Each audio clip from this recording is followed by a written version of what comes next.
une voiture des années 69, donc une R8 Gordini.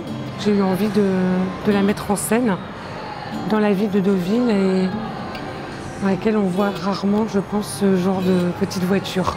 Alors on a travaillé donc devant des boutiques dans Deauville et donc les commerçants sortaient nous voir et parlaient avec nous, parlaient de la voiture, de ce qu'on était en train de faire. C'était vraiment très sympathique. Je suis très touchée qu'on m'ait proposé le casino, vraiment. La photographie pour moi, c'était une passion depuis une petite dizaine d'années. Donc je faisais ça de façon vraiment occasionnelle. Mais là, ça devient vraiment un travail. J'ai quelques propositions et je suis ravie vraiment de participer chaque année au festival. C'est un beau challenge. Pour moi, c'est magique. J'ai choisi de participer à Planche Contact cette année. Ça me permettait de présenter mes travaux sur Deauville et notamment parler du ciel de Deauville qui m'inspire depuis de nombreuses années, y compris avant mon installation dans la région. Je travaille beaucoup les lumières et je suis beaucoup inspiré par les impressionnistes notamment.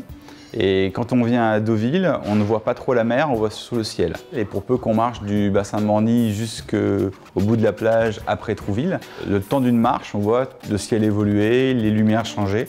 Il y a des trouées de soleil, il y a des passages de nuages qui ont inspiré beaucoup de peintres et moi qui m'inspire beaucoup. On s'associe au HOF déjà depuis plusieurs années. Ça nous permet de suivre la ville dans sa dynamique événementielle qui nous paraît important. Ce qui a plu dans le travail de Gérald, c'est son œil par rapport au ciel de Normandie qui met en valeur le rivage de Deauville-Trouville. J'aime montrer la petite goutte d'eau qui brille et qu'on aperçoit à peine, qui peut être sous les parasols ou sur une poignée de porte. J'aime cette eau qui éclabousse quand les enfants jouent dans les petites piscines. J'aime l'eau. Des fois, l'eau est tellement miroir qu'on ne sait pas si c'est un reflet ou si c'est la vraie photo. J'ai 2-3 photos où justement on se pose des questions. J'ai voulu présenter les photos dans leur milieu naturel, sous l'eau, avec de l'eau, dans des bassines, accrochées sous la pluie. On est obligé de toucher l'eau. On est vraiment en contact avec l'eau dans mon exposition. Moi personnellement, c'est en se promenant sur la jetée de Port-Deauville. Je suis passé à côté de ces gros cailloux, là, ces rochers, et je me suis aperçu que, en fait, c'était une mine d'art contemporain, je dirais. J'ai pas utilisé de filtre ni rien du tout, et je me suis aperçu, en mettant sur l'ordinateur, que ça a révélé, en assombrissant un peu, ça révélait des couleurs et des formes étonnantes. Il n'y a pas de Photoshop, c'est naturel, sauf l'ombre qui révèle ces couleurs. Et je me suis dit que parfois la nature nous donnait des belles leçons de peinture parce que je pense que certaines photos ressemblent à des peintures. Mais moi je ne suis pas pour grand chose, hein. C'est la nature qui a peint. J'ai commencé par faire des photos de la plage vide, c'est comme ça que je l'aime le plus. Et puis je me suis aperçue que j'étais intéressée par tous ces gens qui était là au mois d'août et qui lui donnait une autre histoire. J'ai commencé il y a 3 étés. J'ai des milliers de photos et je me suis mise à passer des dimanches entiers, 7 ou 8 heures par jour, sur la plage, à regarder les gens, regarder les scènes et photographier.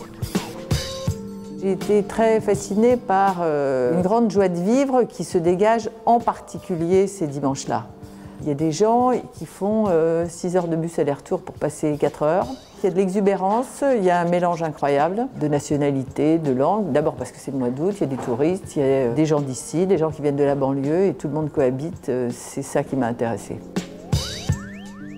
Je trouve qu'il y a des scènes qui sont belles, il y a des moments qui sont extrêmement photogéniques, il y a des gens que je trouve intéressants et puis il y a des moments de vie que je trouve incroyables.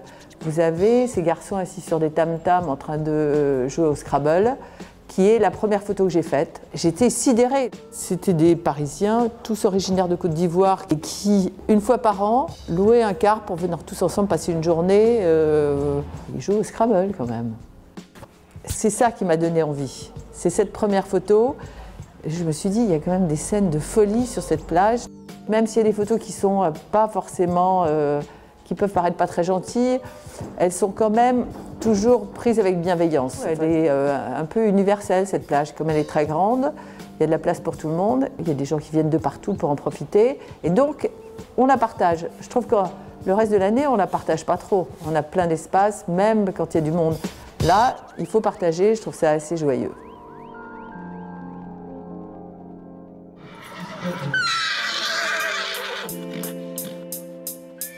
C'est une complicité photographique qui existe depuis plusieurs années et qui a démarré lors d'une rencontre dans une exposition collective où on a présenté des travaux différents, très personnels l'une et l'autre. Avec Irène, on s'est dit pourquoi pas l'univers des courses. On a fait tout un travail autour du monde des courses en investissant donc, le domaine des trotteurs sur Vincennes et donc a démarré après toute une approche de travaux différents.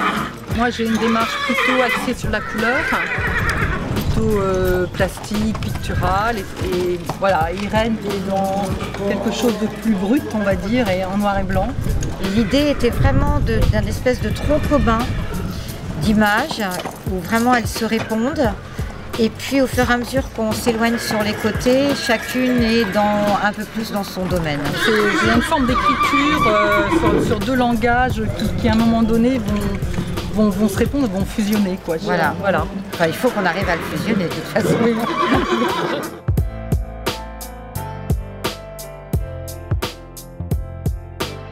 Là, c'est Luke Skywalker. Là, il y a la princesse Leia et là, il y a Chewbacca.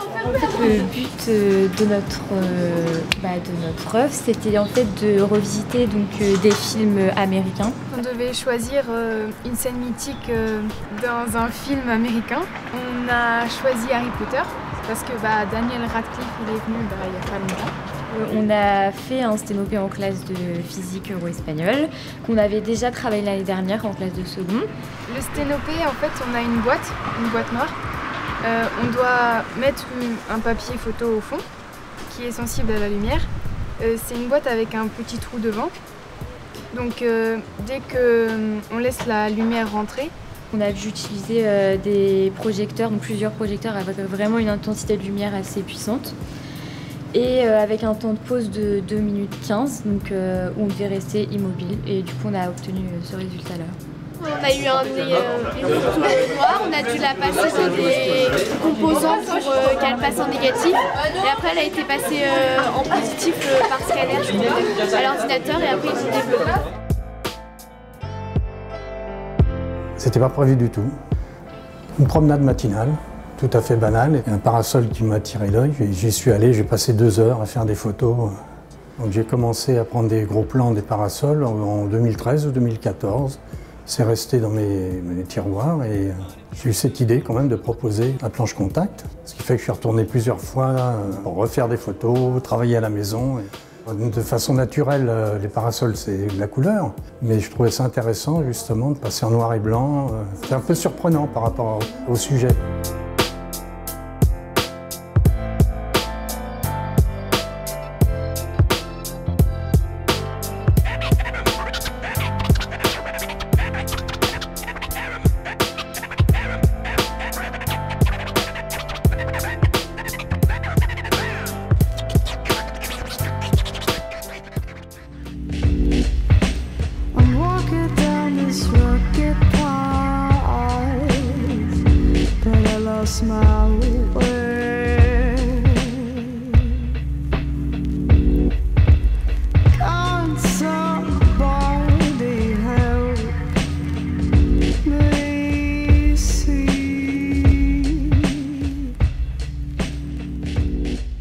Objectif Image, le collectif, on est une petite vingtaine et aujourd'hui nous avons des jeunes, notamment des écoles d'art qui viennent parce que nous avons des ayatollahs de l'argentique chez nous.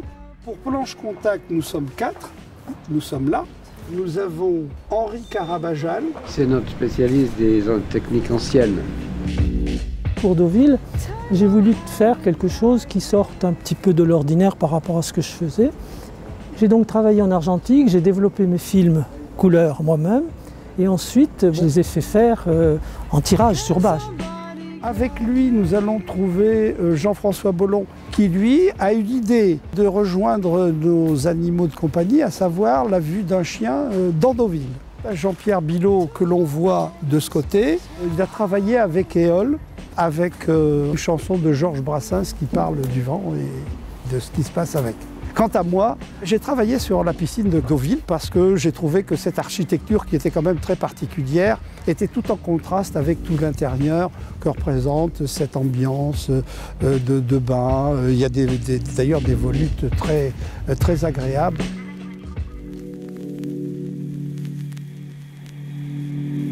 Ça fait 35 ans que je viens dans la région, en particulier à Deauville, au fil des saisons, plusieurs fois par année. Deauville, c'est une ville magnifique, variée, multiple et unique, qui a un fil conducteur, c'est l'élégance, aussi bien dans l'architecture, la culture, le sport, les commerces et la plage. Alors moi, je suis allée encore un peu plus loin, près du rivage. Je crois qu'on a tous, à un moment donné dans notre vie, mis un coquillage dans sa poche en souvenir d'un moment heureux sur une plage. Donc j'ai eu envie de les regarder de plus près et à un moment bien particulier. C'est le moment où ils sont en escale, c'est-à-dire où ils sont encore dans l'écume au bout de la vague. Et il y a ce va-et-vient du coquillage, ce mouvement qui en plus est en harmonie avec les marées et aussi mon lien avec Deauville, puisque je viens et je repars et je reviens à Deauville.